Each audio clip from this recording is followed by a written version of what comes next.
Well, welcome to the Followup podcast. My name is Hayden. I am the worship director. You might want to start that over, Hayden. No, we're gonna roll with it. Welcome to the Followup podcast. My name is Hayden. I am the worship director here at Arbor. Today, I'm joined by Alison, our community care pastor, Michael Solis, our children's director, Cliff Tadema, our interim pastor, and for the first time in a while, not our speaker from Sunday, and Bryan Cobley, our youth director, who was our speaker on Sunday. So I didn't cut at the beginning because I feel like this is where the podcast might go. We kind of have a supersized podcast today. We have 5 people instead of 4. We were taking our staff Christmas photo, and we were all in here, and we just decided, let's sit down and record the podcast as a big group. And I always love a good party, so we decided to go for it. And today is the first week of our new series, Christmas Stories, which kicked off with Bryan, who shared about, on the surface, maybe the most boring sermon idea, but in execution, not the most boring sermon idea. Bryan talked about the genealogy of Jesus, the part that most people, when they start to read the Gospels, they skip to where the action starts. But Bryan decided, you know what? Let's do a message about it. So, Bryan, Yes. For all the people who didn't watch the message on Sunday because they read the title and said, that does not sound interesting to me, let's hear your elevator pitch. Why should they go back and listen to it if they haven't listened to it? Because, in my opinion, the genealogy is very important for the real people, the real lives, the real names, the real events that led to Jesus. Yeah. Sorry, I'm going to turn you up a little bit because I couldn't really hear you that much. But thank you. That was... Yeah. I listened to it, and I might listen to it again now. Oh, after awesome. that. Thanks, man. Yeah.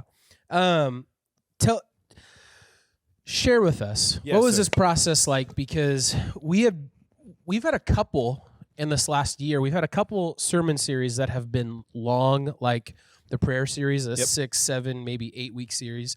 What's it like kicking off a new series after we've been in not a long series, but a series that we've been in for so long as a church? What is it like kicking off the new series? So, actually, Christmas series is really fun to kick it off because when we have the structure that we have here where it's not me preaching each week, it's a different person, to not worry about, somebody just said that or just it being the same sermon each week. Everybody else has that stress now after me that I get to start because we're doing a Christmas story, and the point was your story leads to Jesus. I feel like everybody can say that in this Christmas series, so it's actually easy to start the series because you kind of lead off with it, but then that somebody else is just going to come in and have a sermon that's just going to take over the series. You're like, oh man. Well, at least I started it well, like the opening act. Yeah. Did you? Are you someone that enjoys speaking about Christmas? Are you like all about Christmas? I like the challenge of doing a Christmas series because I think it's a yearly challenge of how can we say the same thing but different each week. So I actually love the challenge of attempting that. Like how can with the blank canvas, how can we make a new work of art? Yeah. Like everybody paints a bowl of fruit, but how can I make my painting a little bit different? Yeah. I think anyone who knows you would not be surprised that you like to do things differently. And I didn't even know that's a thing. Like people know that about Bryan. me. No, and I learned something new about you myself. I didn't know you were painting bowls of fruit. So I think that's really excellent. This whole time. Well, I just ruined the Christmas gift for all of you. But Bryan, I actually forget, how did you land on doing the genealogy? Did you sift through a couple other options before landing on that one? So actually, Cliff and I met. It was like a week when it was just you and I in the office, and he was talking about the idea of doing a Christmas story, and he goes, and if you wanted to do one, like who comes to your mind of all the stories? And I was like, because at the time you wanted to do Joseph. I'm like, like there's a couple of cool people, but I like more the people that intrigue me are the people after the birth, like when Jesus is going to get presented at the temple. So I was like, who really intrigues me? And then for some reason I thought of the genealogy. I'm like, actually, like, I kind of want to do the genealogy. And Cliff loved the idea, but then I was like, wait, I feel like somebody just did the genealogy. Like who can I think of that did that? And I thought back to the Mars Hill podcast. Oh gosh. And that's when I'm like, Oh. that's why it feels so fresh. Oh yeah, we just all had heard that. Yeah. And so so then hearing that, I'm like, you know what? I kind of want to take the challenge of preaching the genealogy, because it actually really is important enough to be in 2 of the gospels. Like, let's preach it, but how can I do it differently than what people have done in the past?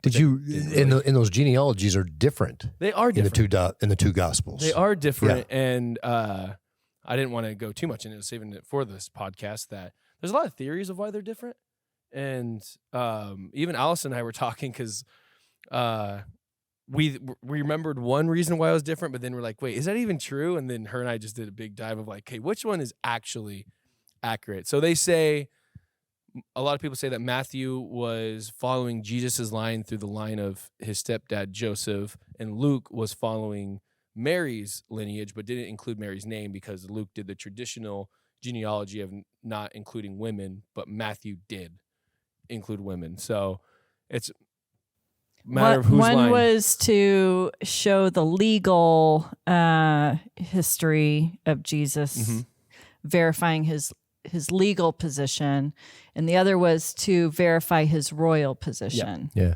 So I think it's so cool that the one's Joseph, one Mary. You can't. So in other words, you can't argue either side. that's God right. made sure that both sides went all the way back to David. Yeah. Yeah, that was pretty cool. Yeah, and they start off weird because Matthew went from Abraham down, and while Luke did it backwards, where he started with Jesus and worked his way through Adam. Yeah, so, and then there's some theories that Matthew continues what was already written in the Old Testament genealogies, like with Ruth. He grabbed what was already made and then continued it to Jesus. Is what I found some theories saying that too. Like there was already work done, and he just grabbed that in a sense to prove that Jesus is the Messiah, that he was I think I have it right in front of me. He starts off the gospel saying the book of genealogy of Jesus Christ, the son of David, the son of Abraham. And so I think those 2 titles, obviously that's who they were waiting for as Jewish people, was the son of David, the son of Abraham.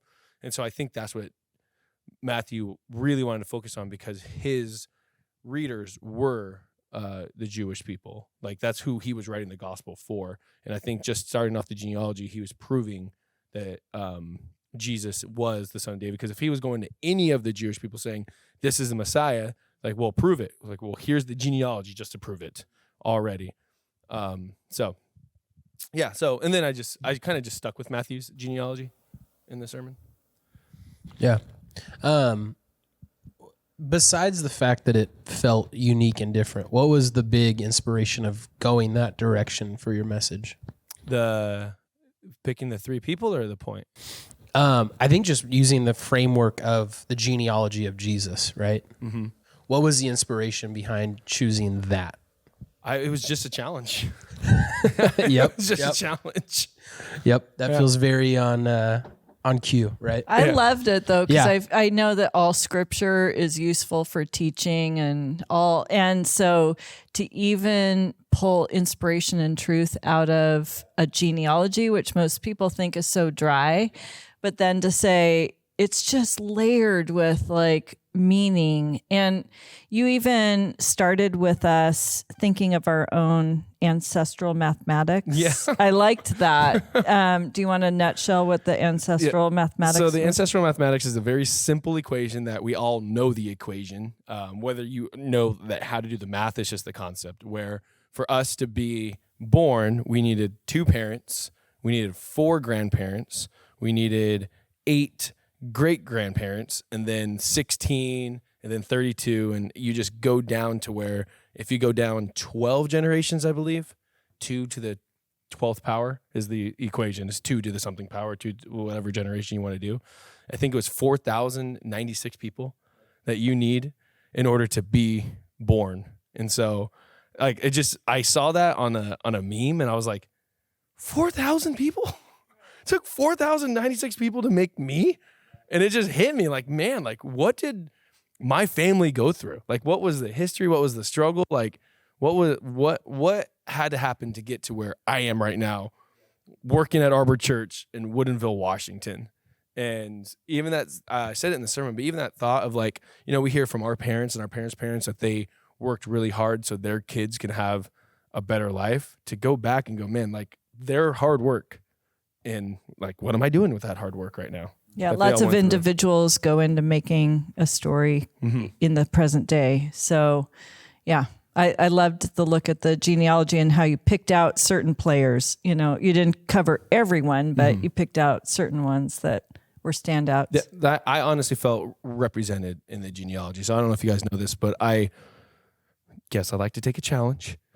I was like, do I want to do the normal genealogy sermon where normally they pick the 4 women in the Gospel of Matthew, his genealogy, and talk about how there's 4 people who wouldn't normally be in the genealogy? I'm like, well, I don't want to do that because that's normal. That's what people normally do. But I also felt like, it's cliche for a reason. So should I do it? And so then I was like, you know what? Let me just pick stories. I spent like an hour thinking, what type of people are in our sanctuary? And can I find people in the genealogy that fit our type of?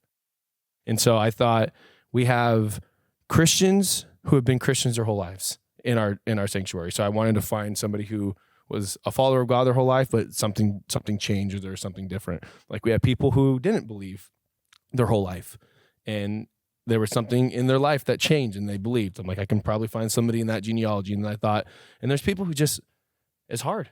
Life is hard. And for some reason, they're still believing in God. And so, like, those are the people in our sanctuary. Let's find people in the genealogy that can relate to our people. So in the genealogy, you had you pointed out that all those people's lives pointed toward Jesus, and you've now said, yeah, I was thinking of people in our congregation who these people represent. What would you have our people come away with as the application from knowing that those kinds of people pointed toward Jesus? I think to share the story, share your story, share your journey with someone. Like, just talk and relate with people is the big one that I would say. Like, we had, not this Sunday, but the Sunday before, where there were some brave people that came up and shared their testimony. Yeah. To share your testimony, share your story, and see where that lines up. Because obviously, these people shared their story. Like, you can see their names are in there. So obviously, their story, whether they shared it or somebody shared their Matthew story shared it for them, their story can share. Because most of these people, I can go into the Old Testament and find either a verse or two about them. Whether it is, this person was evil in the eyes of the Lord and he died, and then his son took over, and this person was evil in the eyes of the Lord and he died. Like, there's all these people, you can find most of them in Matthew's genealogy in the Old Testament. So application is share your story, share your struggle, be transparent about what Jesus has done in your life. So it's really interesting. One of the things that was occurring to me as you were talking about that and all those different people, and I think you used the term, they all looked forward toward Jesus. And as I was hearing that, I thought, yeah, they were all, their lives pointed toward him. They were part of that genealogy that God had arranged that we would know about historically, all these different people that would lead to the Messiah. But they didn't know it at the time. Although they knew the Messiah was coming, they didn't know that they were going to be in his line. They didn't know the impact they would really have. And I just thought, that's the one difference of that demarcation from Jesus from BC to AD.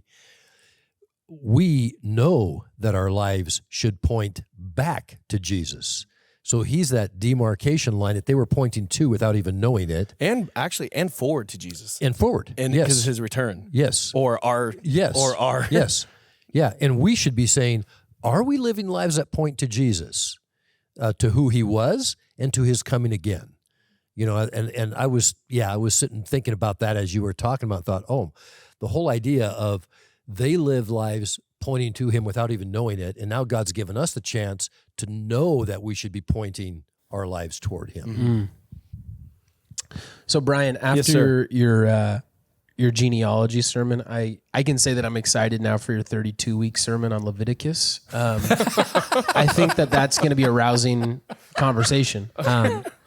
Michael, you had, during the prayer series, you'd kind of been following along a similar curriculum to what we were talking about on Sunday.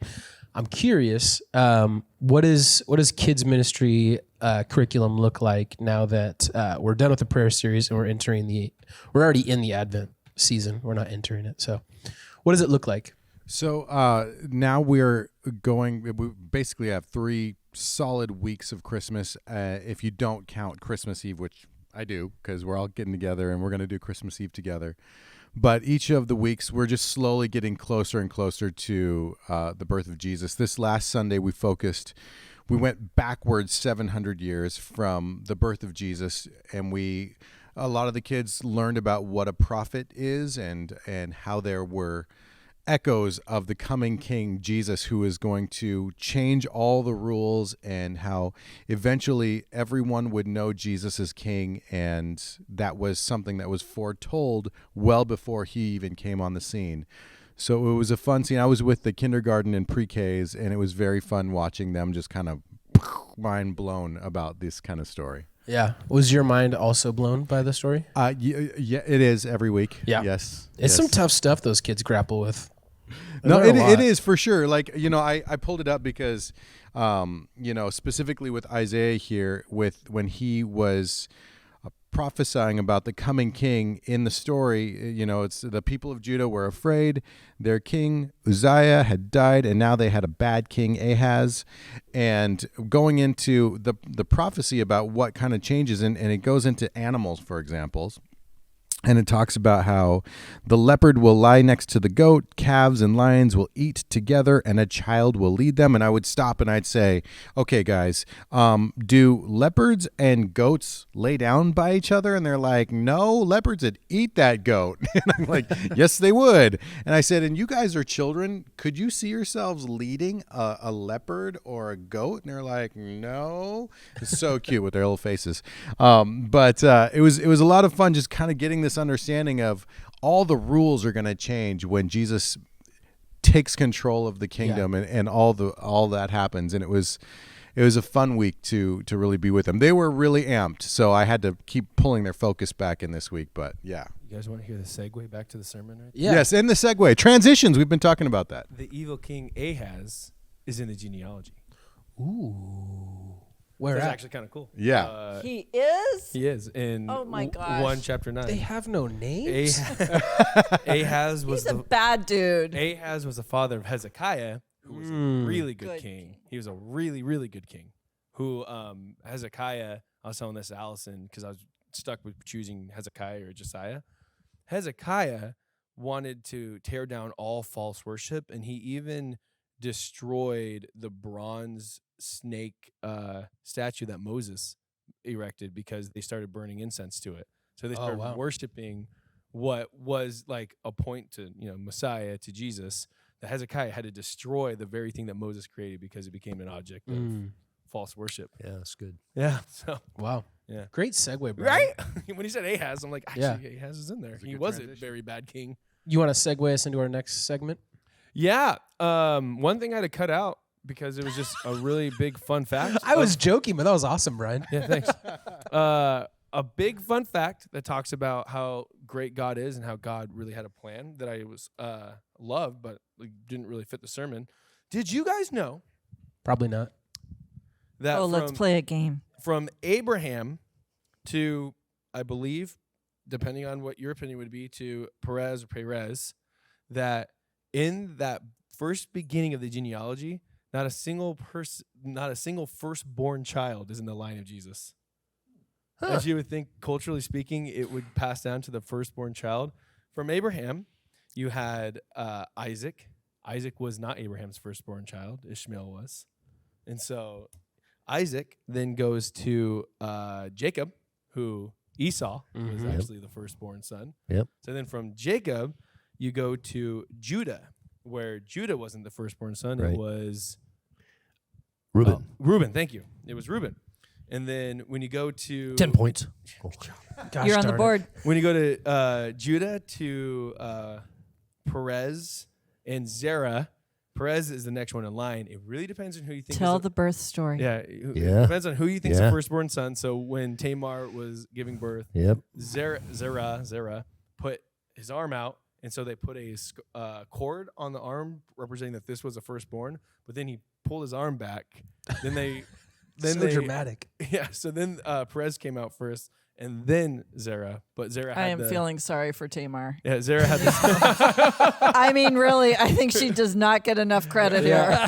This is why we have Alison with us, to get that female perspective. Yes. Well, so that's totally right. Yeah. So then Zerah had the cord, so it really depends on who. If you think it stopped before that, or if you were like, no, arm came out first, so that was. He broke the plane. Yeah. Exactly. that is the rule. 6 points. It was actually he came across the line, man. If there you was got to give it to him. If there was a ribbon, he broke the video ribbon. showed it. Yeah. Oh, I don't. Slow mo. I don't want to insult your intelligence, Cliff. That is amazing. And it had to be slow mo for them to get that ribbon on and get it back up there again. Wow, that's good. I should have brought that up. That should have been in the sermon. That was good. Yeah. I should have had a conversation with you. Wow. Up to it. I would have said he broke the plane. Oh, levity. Oh boy. Anything else you had to cut out, Brian? No, just other people's stories. Yeah. What was major? What was that? You kind of touched on it a little bit. What was that process of you going through and with an editor's mind saying, what story fits Arbor the best, or which one do I feel like I can relate to and share with? Because you'd shared. I'm glad you said Perez, because I think in Bible college there's a very pretentious pronunciation of Perez, and I'm like, let's not do that. So I'm glad you went with Perez. But what was some of the reasons why you chose the people to highlight? Because there was a lot. I didn't know who I was going to start with, to be honest with you. I knew I wanted to do Ruth because I love Ruth's story, and I made a little joke that, and Alison didn't laugh, neither did Cliff, so I'm like, okay, well, I'm not going to use it.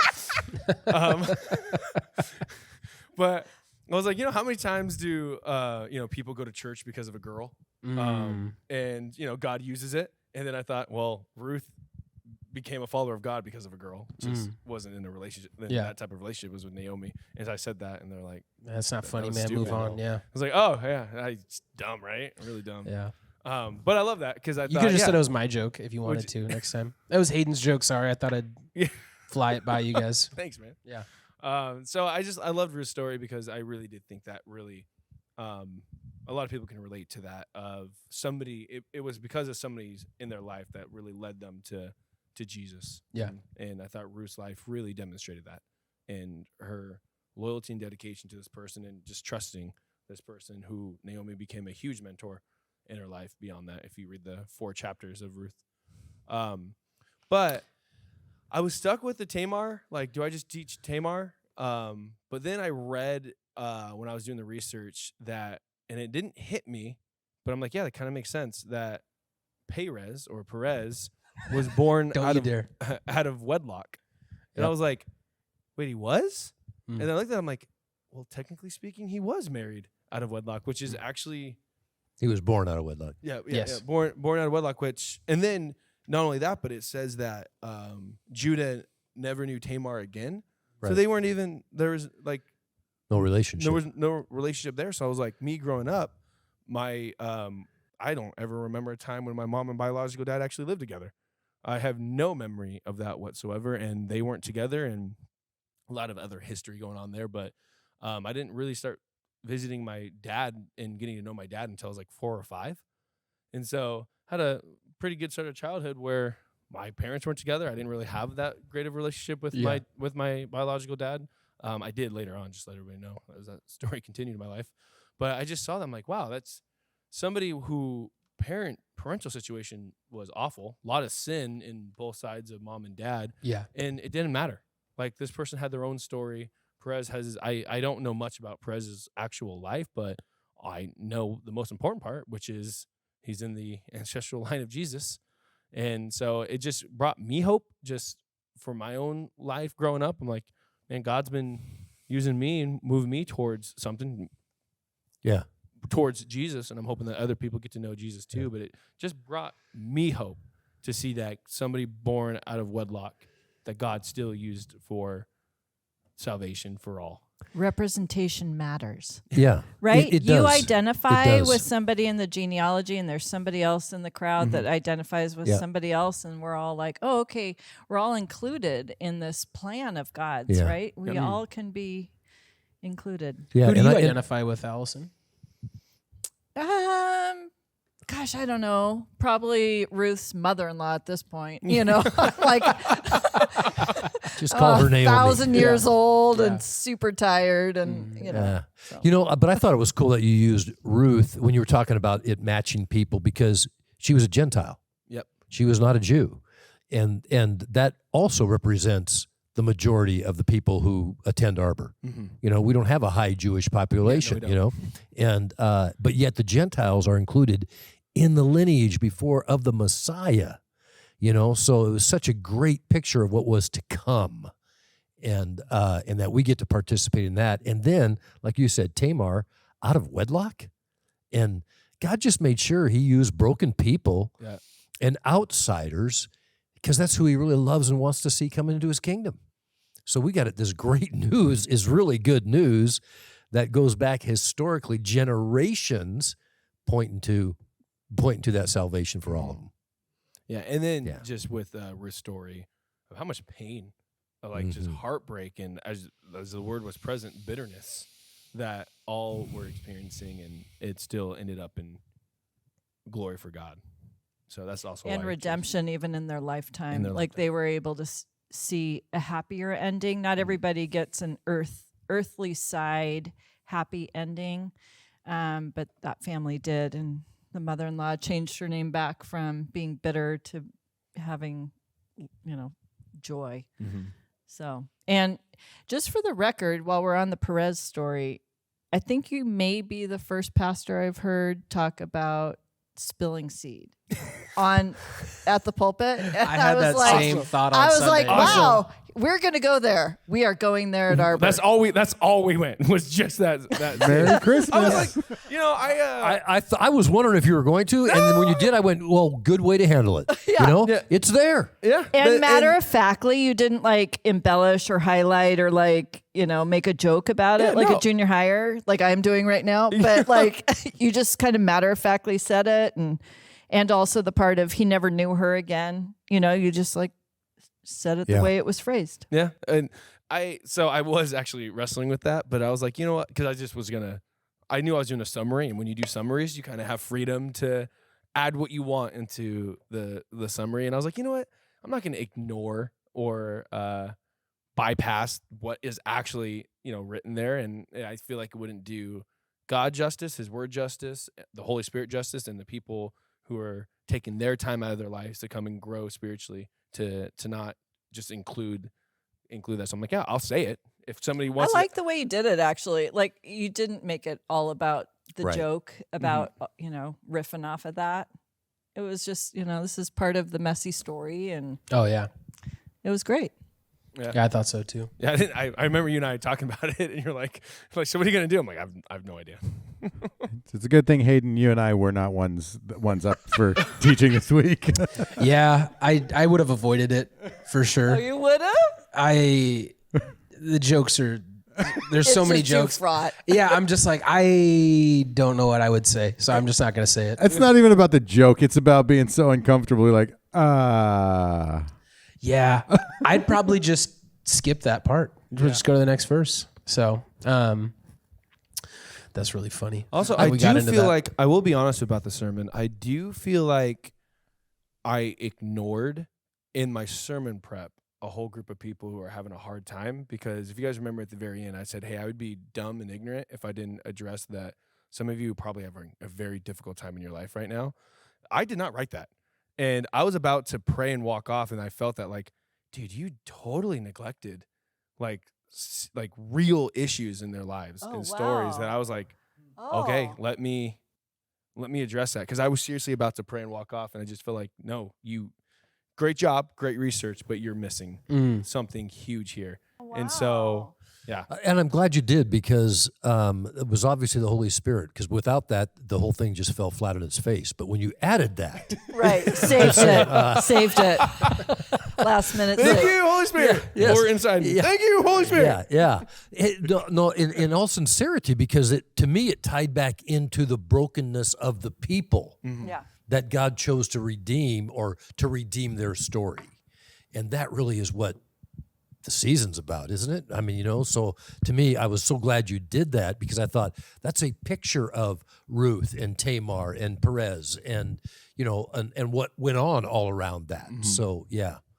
And Josiah, not so much, but still, yeah. 18 years. Yeah. It took 18 Yeah. years to finally read the book of the law. Yeah.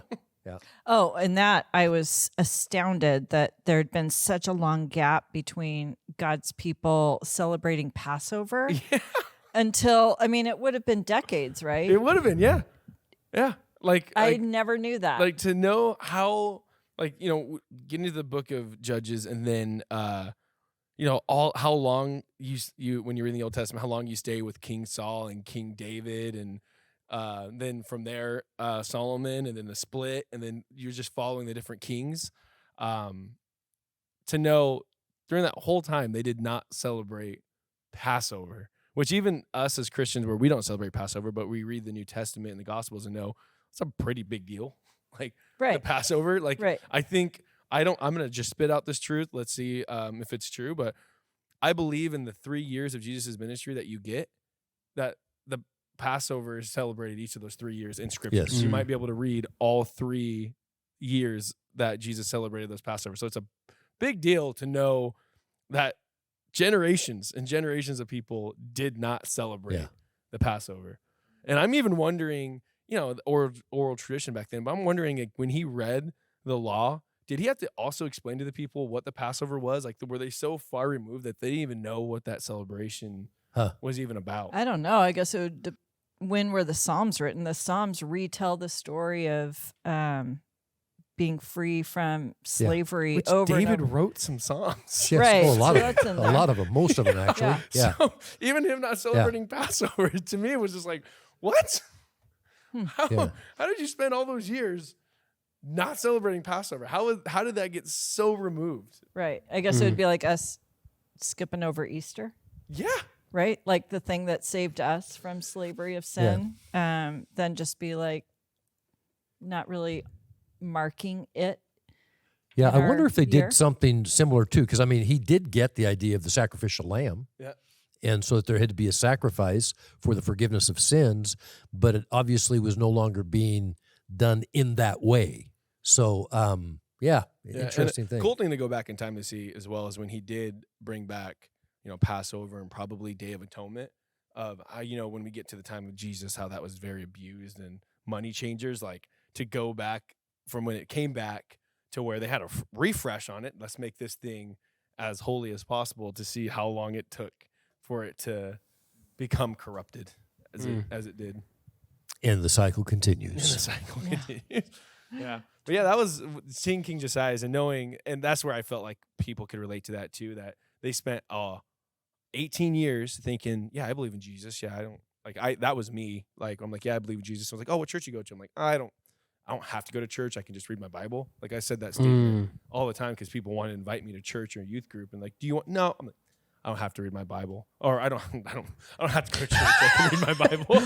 Question Goes for you. against What were everything you that I doing? believe.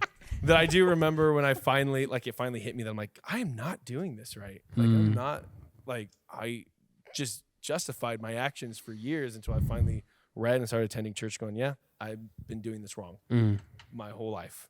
And so I was like, amazing. I I feel love like that. all of us can relate that he became king at 8 and it took 18 years for him to finally go, we've been doing this incorrect. But good for him to admit it. Yeah. Nobody did before him. Yeah. And then from that, he was able to avoid the destruction that was going to happen to Jerusalem because of his heart. Yeah.